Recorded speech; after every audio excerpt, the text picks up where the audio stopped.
Hi, everyone.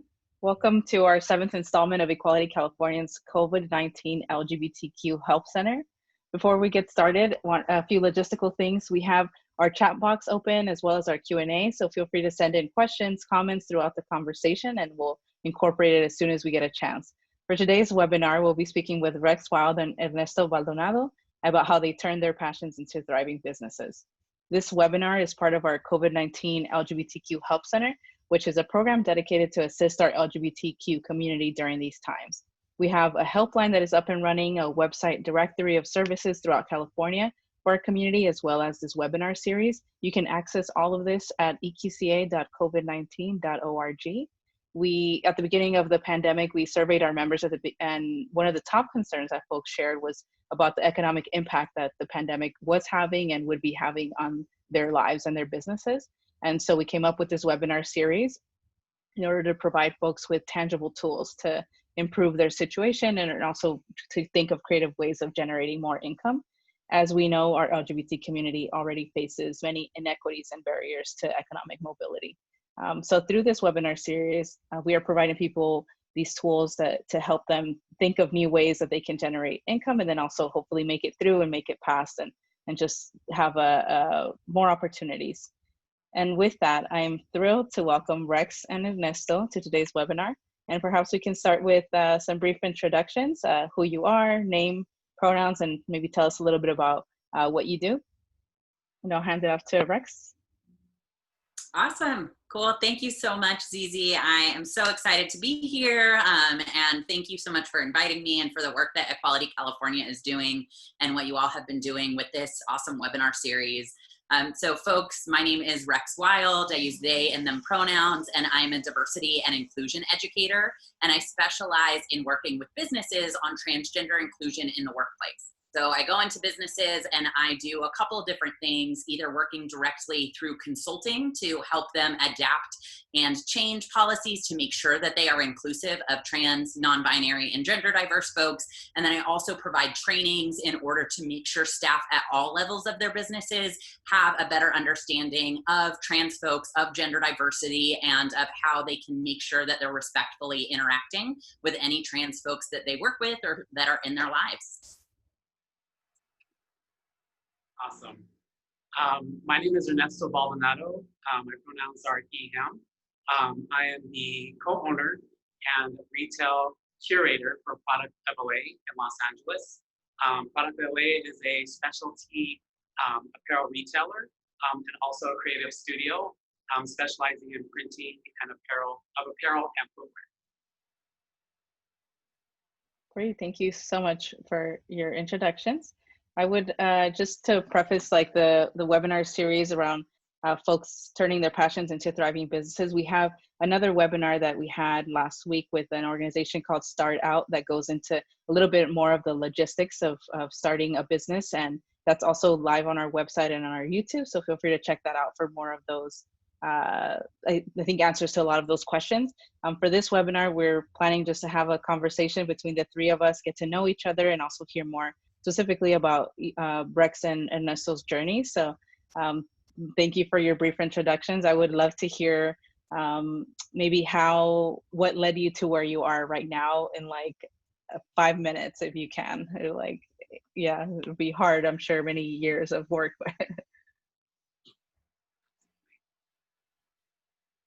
Rex, do you want to go first?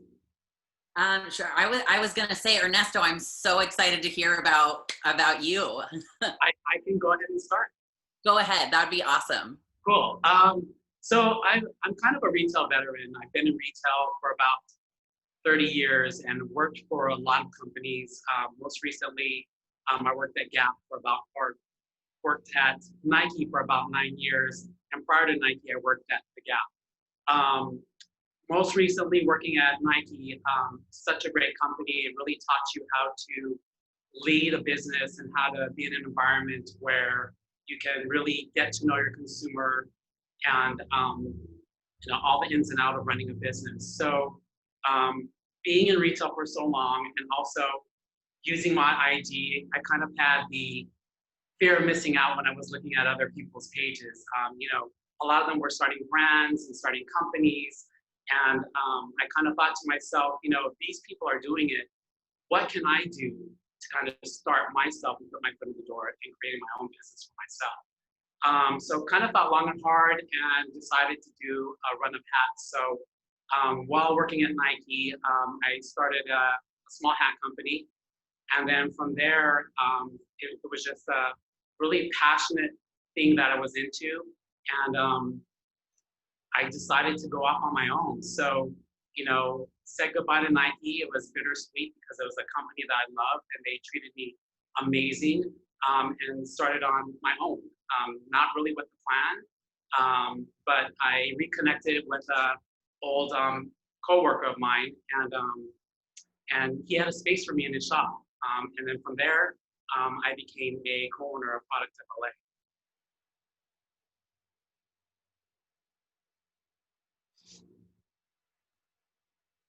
Awesome. Well, I guess then that's me.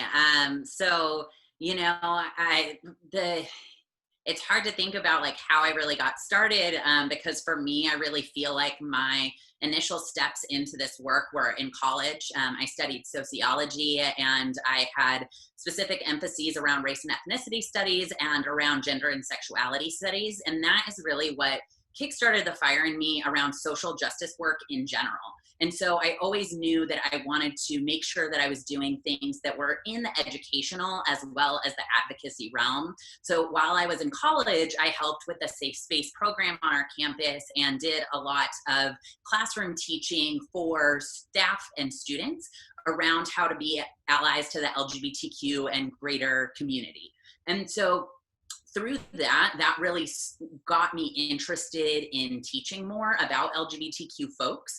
And then through that, once I graduated, my first job was with a political advocacy organization where I was working actually on the Employment Non-Discrimination Act at a national level. And so, which is so exciting because, you know, that was about 10 years ago when I had started in that position.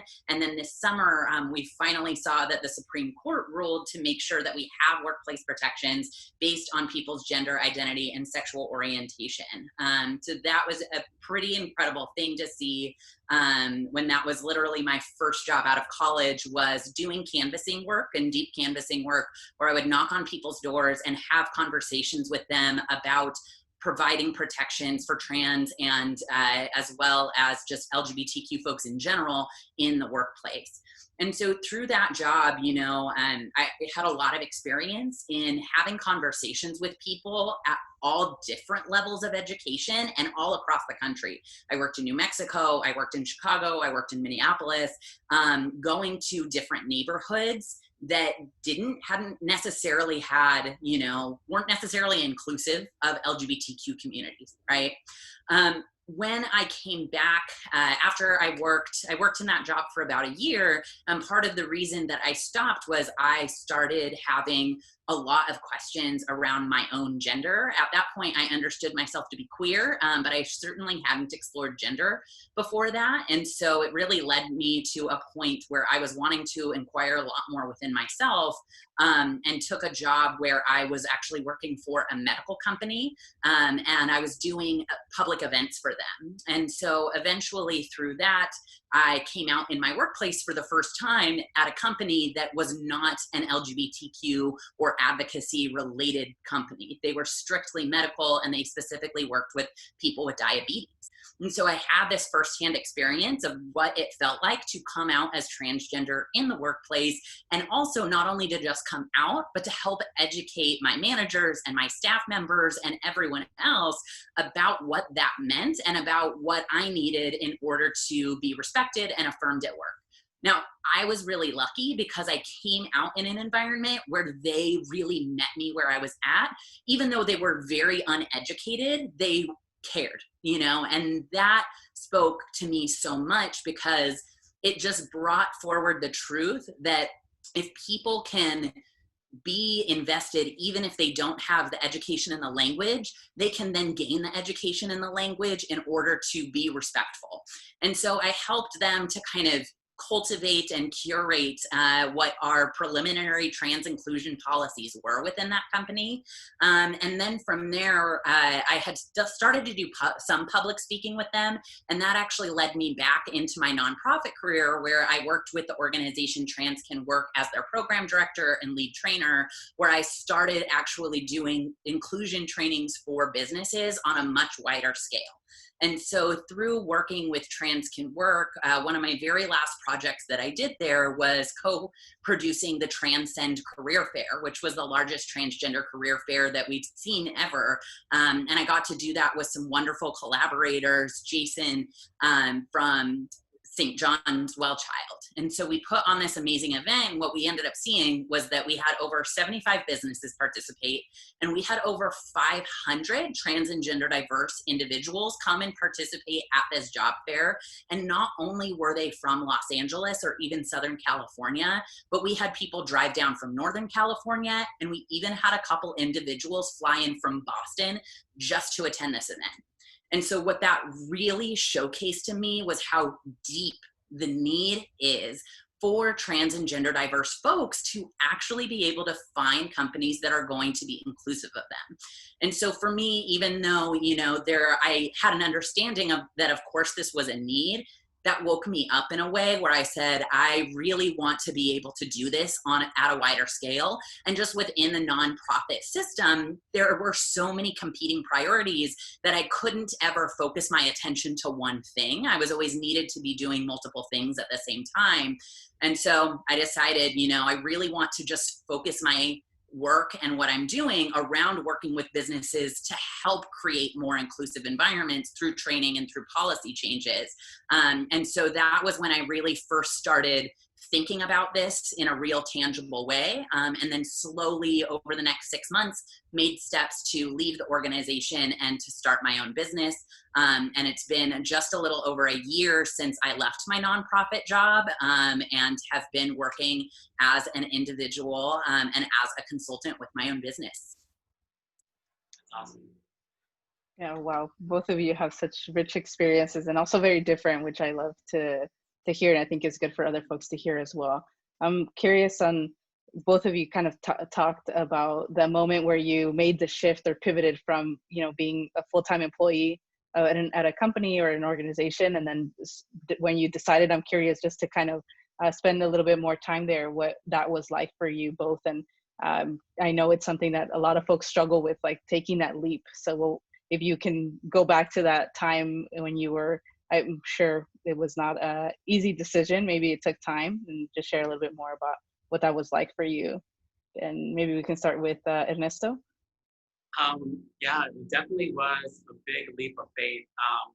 You know, I'm pretty much the type of person where everything has to be planned out and there's a purpose behind everything that I do. And coming to this, you know, was very happy with my job. I did what I loved. I was doing it for a very long time. I was in a career of retail that I hoped to retire. But I think what happened was I stopped my brand for a little bit so I can focus on doing what I was doing. And I just felt a missing and an urge to go back to it. So from there, I decided to just take a leap of faith. You know, age shouldn't ever be an issue when it comes to taking a leap of faith in whatever you do. I was always regretting the fact that if I didn't take this leap of faith, that I would regret it further on. So what is the best thing but just to take it and just see where it goes? I had the skill set, I had the backing of my family and my friends, and it's basically just said, take the leap of faith and see where it leads you. And was the best experience ever. I think the environment that I'm in right now, having a shop and having a great partner that supports me and being able to do what I did in a corporate job for myself and pay myself is probably the most amazing feeling that there is. So taking that leap of faith was something I definitely don't ever regret. What about you, Rex? You know, I relate to so much of what Ernesto just spoke to and talked about. And, you know, in thinking back to that time, I mean, from the time that I initially had this intuition within me saying like, hey, let's do this thing, right? And it kind of started in this small way where it was like, what if you do this? What if you, you know, are able to do this on your own and as a consultant? And it started as like this little tiny seed. And the more time went on over the months, it got louder and louder and louder to a point where I just couldn't ignore it anymore. I was like, okay, this is here. This is present within me. I am being led to pay attention to this thing. And that scared me. It really, really scared me because I thought, how am I going to be able to start my own business? How am I going to be able to have the finances for it? How am I going to be able to pay myself? What if no one wants my services? Even though I had been doing this for years under the arm of a nonprofit, I was really scared that it wouldn't translate for me if I moved it into my own business, right?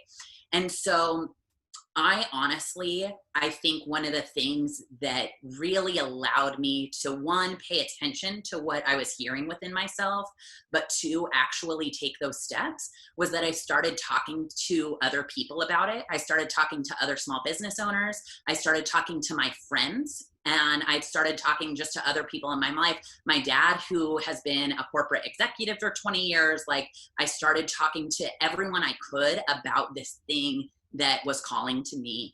And it was really through the encouragement and the faith of others that I was able to translate that to having faith in myself.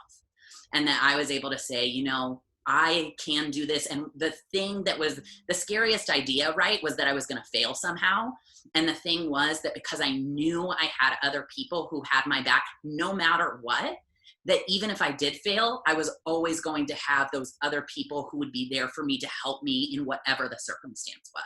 And so I think those things really allowed me to start taking some of those little incremental steps that led me to actually taking that leap of faith and going for it and starting it. Yeah, I love what you both have shared around like the importance of community or just having your family support you. And as we know, and like that, you know, that's something also that's a privilege for some of us, and a lot of us don't actually have that as well. Maybe the family support or a strong community, but we also, you know, as an organization, and then also I'm sure you individually as well, create a lot of spaces and space for LGBTQ. I mean, you're doing it right now, right? To encourage other folks to reach out to us as well as resources. And if you don't have that support already, and we're always happy to be there and assist folks along the way.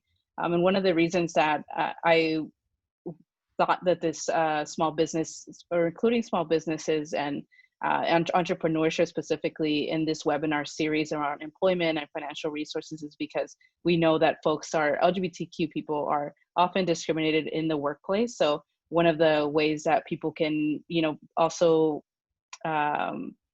generate income, but do so in a way that you know, is treats them with dignity and respect. And oftentimes that only happens when we're doing something ourselves, or when we're able to create those workplaces that are inclusive, that are safe. And this is a way to do it. And I think you both are speaking on that as well. So I'm curious to hear more about your personal, maybe things that you've encountered as an LGBTQ person, either in the business field or running your own business, but maybe also, you know, working as an employee of other companies, kind of the challenges that you have faced as specifically as an LGBTQ person. And if you can speak a little bit about that. And I'll throw it off to Rex maybe. Sure.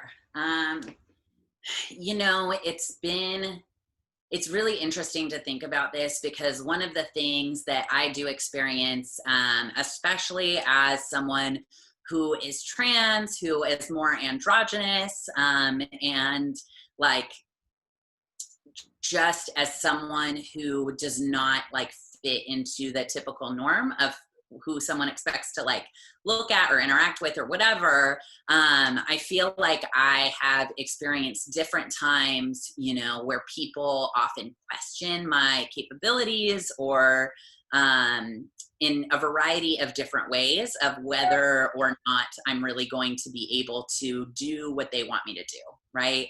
I've experienced that with clients that I have had since starting my business. I've experienced that with managers in the past. And so some of those things, you know, personal biases can sneak in depending on who you're interacting with. And it's just something that I have to notice and then choose how I am going to respond. How am I going to either set boundaries around that thing, or how am I going to discuss or challenge that if it's appropriate in a situation? Or at the end of the day, how am I going to make sure that I have my back no matter what else is going on, right?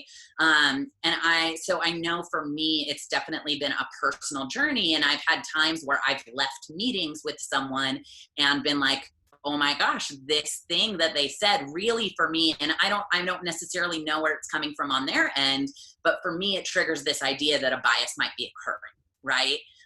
And so being able to just like work with myself around that, and at the end of the day, know whatever my goal is and continue to, one, take care of myself, but two, continue to work towards whatever my goal is, either with that individual or with that organization or whatever the case may be. I think it's really interesting because I do work with a lot of different diversity and inclusion kind of different entities, whether it's within a corporation or one specifically. And just because those things exist does not necessarily absolve them of potential bias, right?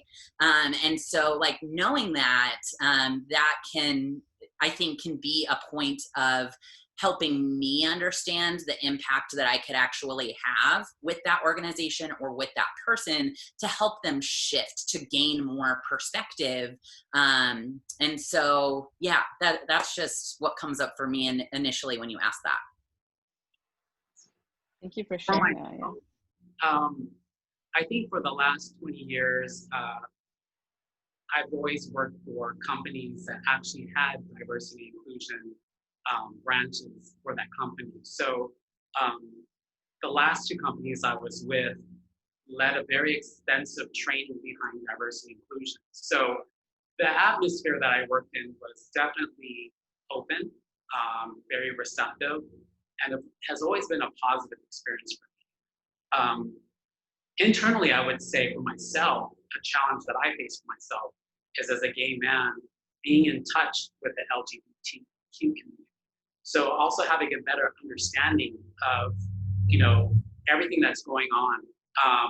You know, I find myself sometimes in my own little bubble where I don't really pay attention to what's going on. And, you know, the past couple of years has really forced me to kind of get a better look and understanding of people in general and what's going on in the world. And I think, you know, for me, whenever I feel uncomfortable about something, I kind of push myself to kind of learn and gain knowledge when it comes to things that I'm not knowledgeable in. So if anything, that would be the only challenge for me is getting a better understanding around the community. Yeah, it's definitely a learning process, and things are constantly evolving too. So totally relate to that as well. And I think one of the reasons why both of your businesses, I felt like, were a good fit to, you know, be in this webinar together was because you're both very mission driven, and you're doing things for the community in very different ways.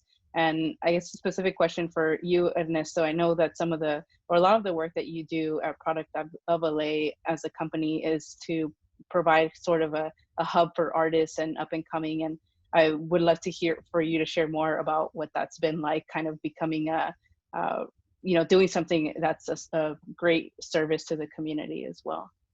Sure, let's talk about that. So we have a slogan that we use at Product of LA, and it is make something. So Product of LA started with the founder of a space where people could come in and get things printed. So whether you were this individual that wanted to print something on a t-shirt or you were a small business owner that wanted to launch their own brand and get things printed, PRODUCTOFLA was the place to come to. Definitely catered to that creative individual, and the business grew. When I came on, we focused on printing, but then also I had a dream around creating a retail space. So from there, we created products, and it did really well for the shop, and we started selling it. We created the space, told a story around it, and then before you knew it, we actually had clients coming into the shop, just to shop and then also to print. So it's been a pretty amazing journey. Thank you for sharing that. And I'm curious, Rex, I guess similar question for you in terms of how your business practices have, or just business services and everything have evolved through maybe you, like you were sharing a little bit earlier about seeing the need and kind of figuring out what the employers need themselves. So if you could speak a little bit about that, like if your business has evolved. Yeah, absolutely. I think one of the most important things that I bring into, especially the educational aspects of when I'm working with a businesses and when I'm working with their employees, is just making sure that I am bringing in specific voices and experiences from the community, right? Like, I really believe that the way that people are going to, one, be able to have more education, but two, that education is going to be retained is through really connection and building empathy. And so I'll use, for example, my own personal stories of things that I have experienced that also mirror a lot of experiences that trans individuals talk about with regard to things like workplace inclusion or just trans and non-binary inclusion at large, but by also bringing in, videos and stories from other folks throughout the communities that have different identities than me, whether that be based on class, race, other people of different trans experiences that have different gender identities than I do, etc. And so I think that by doing that, we can give a lot more nuance to the understanding of, yes, there are a lot of experiences that trans individuals have that are similar to one another, and there are also so many other experiences, and there's not just one universal trans experience. And so helping people open up to that so that they can be more receptive to the individuals that they interact with or that are in their workplaces, I think has been a really big point that I have wanted to drive in the education that I do with individuals and with workplaces. Absolutely, it's super important. And I think one of the other questions that I had for you all was specifically, I guess we're talking about businesses evolving, and I'm thinking about right now the situation that we're in with the pandemic and how things have changed specifically for both of you and your businesses. Maybe you could share a little bit about that, and maybe I'll hand it off to Ernesto. Sure. A lot of evolving in our business. Again, we cater to people coming in on a day-to-day basis to get stuff done. And during this pandemic, it's been a big challenge for us to see our clients one-on-one, and then also generate sales. We're strictly customers coming in and shopping. So, we thought long and hard about how would we change our business to cater to this pandemic? And a couple of things that we thought of, okay, so if people aren't coming into the shop, how can we provide a service where they feel comfortable at least dropping off product, and then maybe taking a couple notes and then maybe coming back to pick it up. So that was one thing we created, was doing drop off and pickup service. So totally contactless, a customer can drop the packages off at the front door. We take their order, we communicate via email or sometimes during FaceTime to kind of communicate their needs. And then we do the print work. That worked really well for us because people during this pandemic really were still in their creative minds. So, you know, you're stuck at home, you know, you need an outlet to be creative, and people were definitely utilizing that drop-off service. In addition to that, we kind of looked at like what other streams of income can we generate for the shop. And one of those streams of income was our online services. So we already had an online presence per se, but I think it's really driving the online presence and making it known to our customers that it is there. So we both went through and just redesigned our online shop, created new product, and posted those items to purchase online, which again did really well because, you know, people were online shopping. So it kind of worked hand in hand. But those were two of the roadblocks that we actually took a really deep dive into and thought about what is a way around it that we can really maximize our business on. That's wonderful. I'll hand it off to Rex to share. Yeah. You know, I will say that before this pandemic, I would have never, ever imagined me doing services online.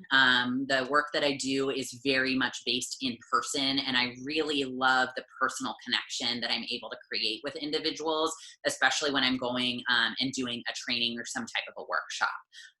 I actually, prior to the pandemic, always told organizations, you know, you really should be having these type of training in person, because most people have probably not in real life met a trans individual. And so for them to actually be able to make a connection with and to be able to not only meet, but start to create a relationship with someone who is trans is a huge thing in them being able to have a better understanding and create more empathy towards trans and gender diverse folks. And so with the pandemic, obviously, all of that got entirely flipped on its head. And so, you know, more of like my understanding and approach that I have had to kind of adjust to is, well, at the end of the day, it's better for us to be having these conversations, even if they're virtual, than not having them at all, right?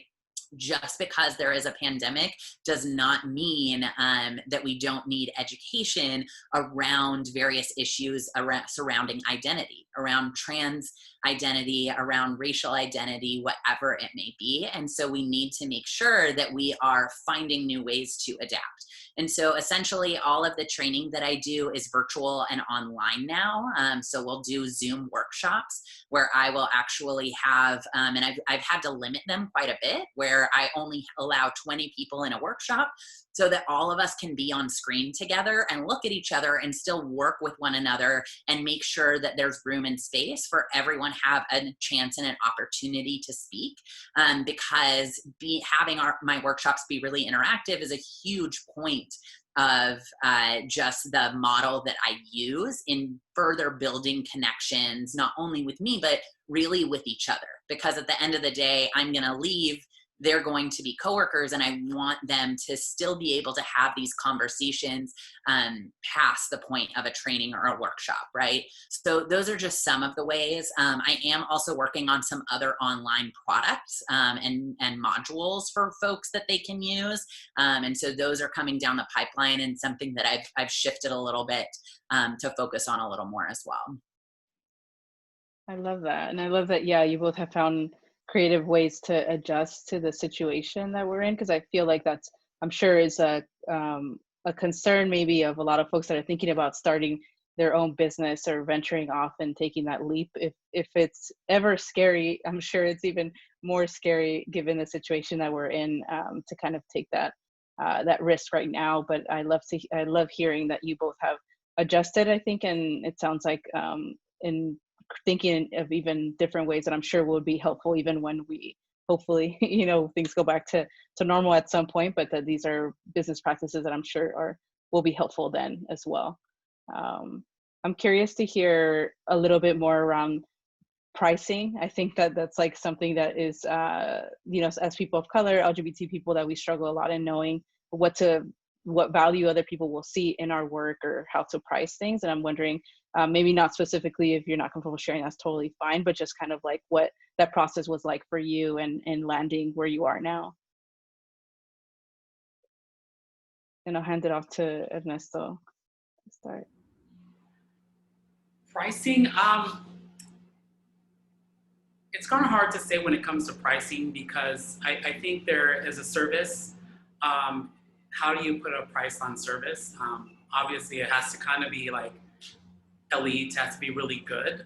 But again, we speak to everyone. So, we try to place our pricing within a range that is affordable, but then also speaks to the time and effort and the love and care that we put into making our product as well. So,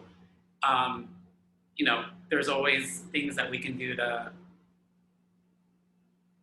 make it a little bit more affordable, and then also where we can still walk away with a profit that can sustain our business.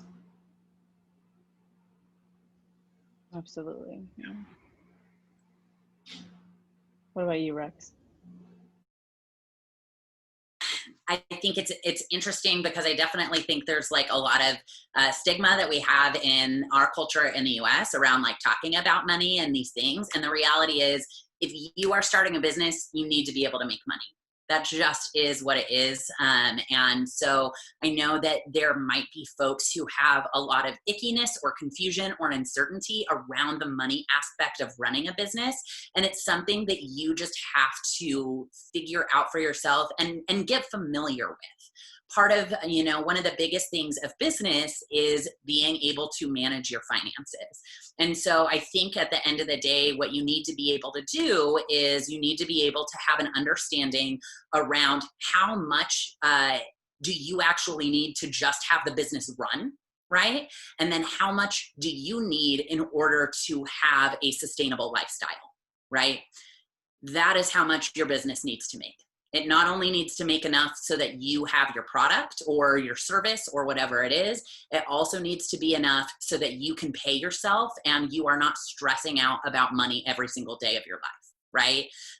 And so I think within that, there are a lot of different ways and resources that you can move towards that.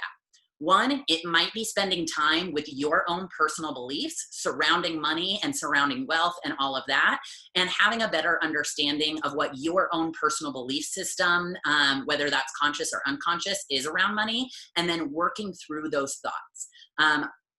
Part of the work that I have done has really been informed by other small business owners, either through listening to their podcasts or reading small business books. And I highly recommend, if you are someone who is really interested in starting a small business and you want to start exploring some of these steps and concepts, I use the book, The Right Brain Business Plan by Jennifer Lee.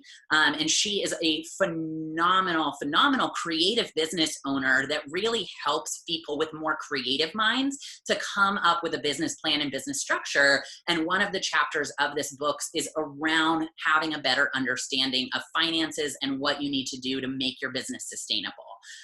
So I highly recommend that as a resource. And, as well, that there are going to be challenges. And I think, that someone somewhere has said, and I can't remember who, but, you really want to see every challenge as an opportunity, and what are the opportunities that can arise from each challenge that you have.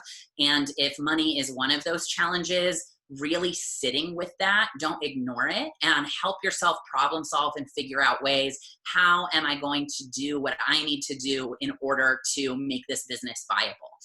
You might need to reach out, and I can't tell you what a critical role business mentors have played to me, either through the LA Gay and Lesbian Chamber of Commerce, National LGBT Chamber of Commerce, and just other connections that I've made over the years. But go to those people and ask them for help, ask them for their perspectives. But I think planning is going to be one of the main parts of this. And figuring out what are the resources, whether those are personal or monetary or whatever they else may be, do you have, and then moving from that point to utilize the resources so that you can create a structure that is going to work for you. Yes, that's super important. I love that you shared some of those resources, and this especially because I know there's some, or there's many that are, you know, LGBTQ specific or focused on LGBTQ entrepreneurs. So I appreciate that. Wondering, Ernesto, if you have any resources that you access maybe in learning or are looking into for your business? When it comes to going back to pricing, I think one thing that we do as a business is really look at the marketplace. We really challenge ourselves to see what are other people that are like businesses charging for a particular item or for some apparel pieces. It helps us to get a better understanding of what we should price our items at, as well as listen to what our customers are telling us. You know, we might launch a t-shirt one day and they may feel that the price is too high. And then we really have to force ourselves to like look at it and say, okay, well, how can we add more value to where the customer understands that the price is also relevant to the quality or of the fabric or of the print or of the design. So it makes it more of a bargain for them. So, you know, marketplace is really important. It's always important to see what other people are offering. And then also just look at quality and then also the craftsmanship behind everything we do. When we sell products, we really try to tell that story on how it's made or what effort it's, or how much effort it's taken to make something or to craft something up. By sharing that story with our consumers, it gives them a little bit more ease at buying something, whether they feel it's not expensive or inexpensive. But I think that's a really important thing to really think of, like when you are trying to price something of a service or a product, to really look at who's out there and what they're selling their particular items or services for. Yeah, I totally agree. And I'm familiar with like the, you know, your social media presence for Product of LA. So I also believe that's like a big part of, you know, you all have like impeccable aesthetics to your brand. And I think it's a big, you know, big benefit to the brand. And I'm wondering if you can both share more about, you know, how social media or having a online presence has played a role in your business, if at all, or if it's something that you are, you know, looking into as well. And maybe we can start with Rex on this one. Sure. So up until this point, I haven't used social media a ton. And mainly it's because my marketing strategies and tactics were really focused on going to conferences and also aligning myself with organizations. There's also a lot of certifications that you can get as an LGBT business through the National Gay and Lesbian Chamber of Commerce, but as well through the city, through the state, and federally. There are also certifications that you can get in order to work directly with government contracts and as well with corporate contracts. And in corporations, they have their own specific system on who they will hire to provide a product or a service. And so for me, it's actually been very integral to do a lot of research and relationship building in those realms. And those are completely separate from social media. And so like from a marketing standpoint, I think that you just have to figure out what your marketing strategies are and then make a plan around them and then go for that. For some people, you know, as far as the use of social media, the only things that I really have done is I put a press release out when my website officially launched. And then anytime I create a new article, I usually share it on my social media platforms, especially using LinkedIn. And LinkedIn has actually been the best place for me, especially considering what I do as a service. I work specifically with businesses. So it makes a lot more sense that I would use LinkedIn rather than like Facebook or Instagram, right? Because my customers, yeah, they're on Facebook and Instagram probably somewhere, but they're going to be a lot more active on sites like LinkedIn and within some of those more corporate and workplace focused kind of entities. And so for me, it makes a lot more sense to spend my time and my energy there. The other thing that I'm going to start doing in just a couple of weeks actually is using LinkedIn Lives to do basically a question half hour where folks can ask me any question that they have about trans inclusion, and I'm just going to be live with them so that they can get to know me a little more, because for me, I'm not having people buy a product, right? I'm having people buy a service, which is me coming into their businesses to do education. And so at the end of the day, I have to use myself as the brand, as the relationship that they're building. And that happens a lot more seamlessly when people have gotten to know me already. So figuring out just more opportunities where I can build relationships with the individuals that I really, at the end of the day, am going to have the contract with. Absolutely. That's such a good tip. And I love that you spoke on just how you tailor what you do to the audience, to your service as well. So you know where you're investing your time and seeing how that leads to success in your business as well. I'm going to hand it off to Ernesto to share. I love how Rex flexes out and caters into which social media would best suit the business. For us at PRODUCTOFLA, we have IG for the most part, and of course we're developing the platform so we can better tell stories and really talk about PRODUCTOFLA and the services that we do. We have a pretty good following on IG. I think the biggest challenge right now is just really curating Instagram that really tells a story and that markets and advertises our brand and services and what we do at the shop. But for the most part, it's been really successful.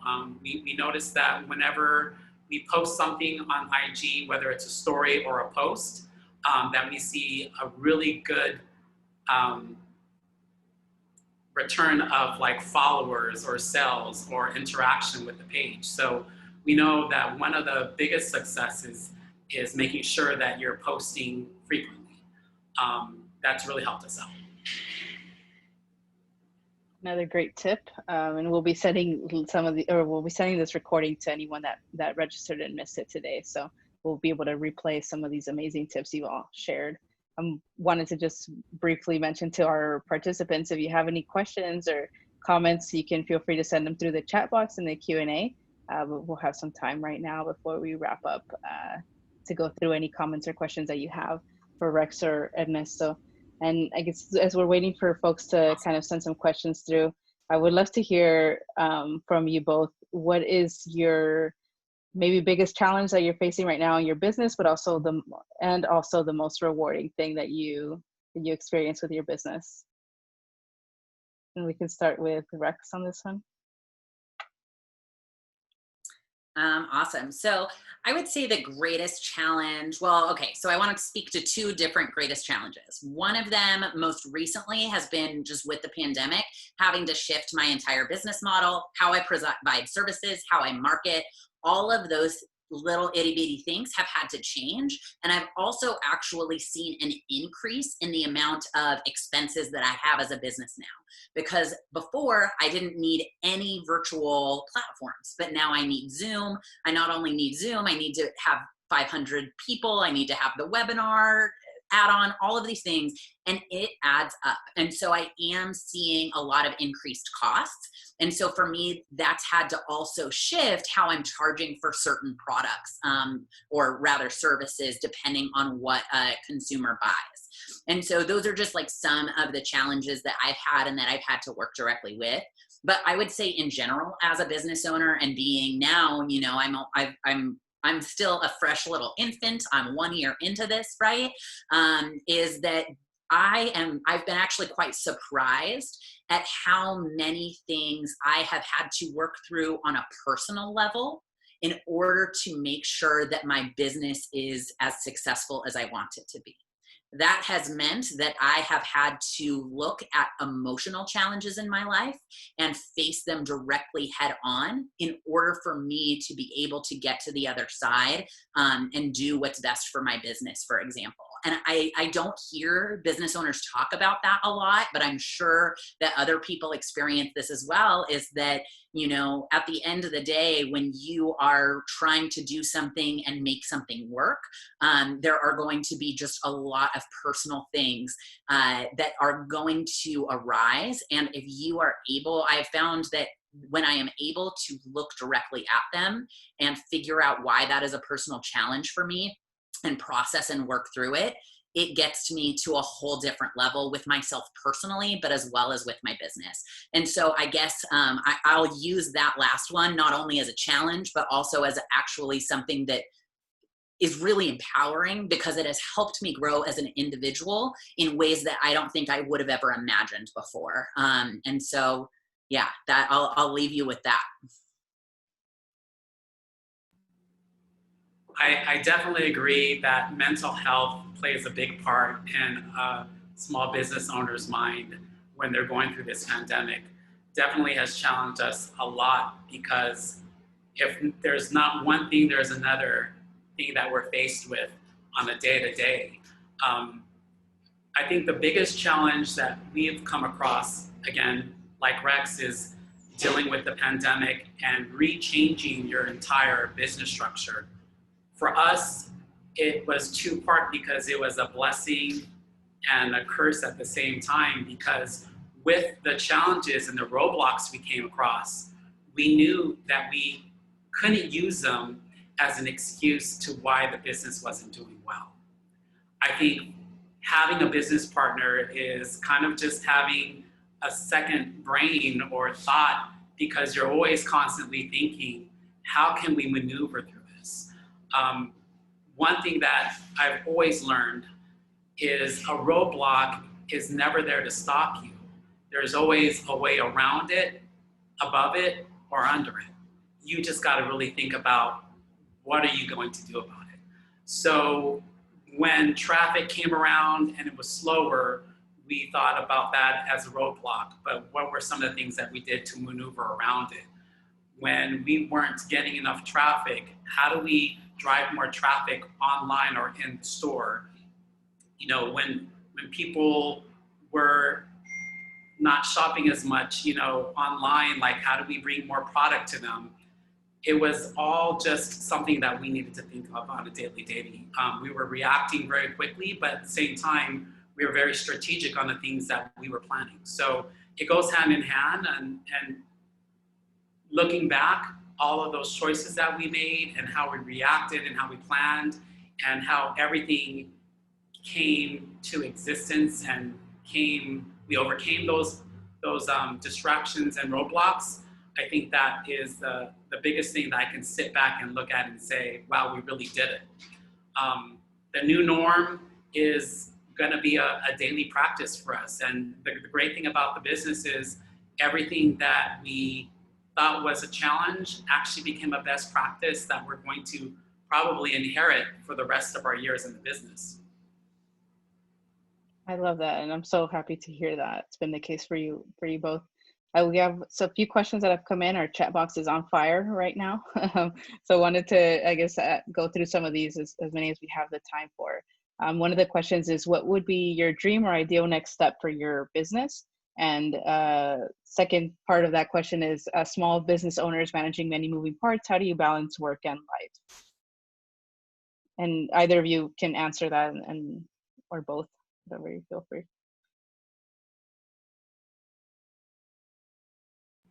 Can you repeat the first question? What would be your ideal next step for your business? I think as a business owner, actually owning the property that you exist in. I think that would be a big dream for us. And I think so many people start businesses and they exist in a space that they call their own, but at the end of the day, don't own the property that they sit in. So a big dream for us is to own a property that we can actually build the foundation of our brand. And then the second question was work-life balance. You know, being in this business for a year, I don't have a work-life balance at this time. You know, it's something would like to have, but for the meantime, starting a business can take up a lot of your time, and it is a hustle, and it's do or die. So a lot of my time is invested in our brand, in our company. But I do find time to work out, to go bike riding, to spend some time with my close friends and family. But pretty much my life is revolving around the business. Thank you. And I'll move on to another question just because I want to get through as many as we can before we end. Another question was, any experience with the SBA, and would you recommend folks use their services? Maybe Rex can share more about. Yeah, I've had a little bit of experience with the SBA, and I don't know, Ernesto, if you've had any experience with them, but please feel free to piggyback off of this. And I think they do put on some programming that's really helpful. And the reality is, as a new and small business owner, one, creating connections is like one of your best friends. And the more connections that you create, the more that when you have a problem, you have a person that either has had that problem in the past, or that you can at least talk to about it, or even someone that could be a potential collaborator.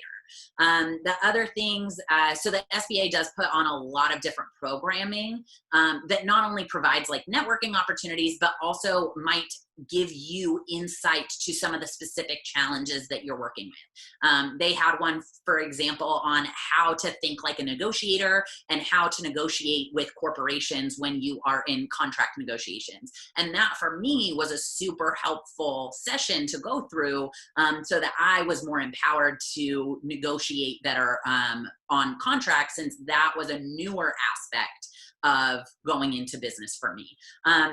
They also do have a lot of that. Well, they have had a lot of opportunities for grants and loans for small businesses during COVID. And so I know that they've been providing a lot of different support and are continuing to provide more financial support to small businesses. But those are also small businesses that are already established. I don't know what they have in way of anyone who's starting a new business right now. But certainly worth looking into. Thank you for sharing that. And we'll also, we'll be sending a few links out to folks as well. So if Rex or Ernesto, you have any other resources that you want to share with folks, we can follow up with folks after the webinar.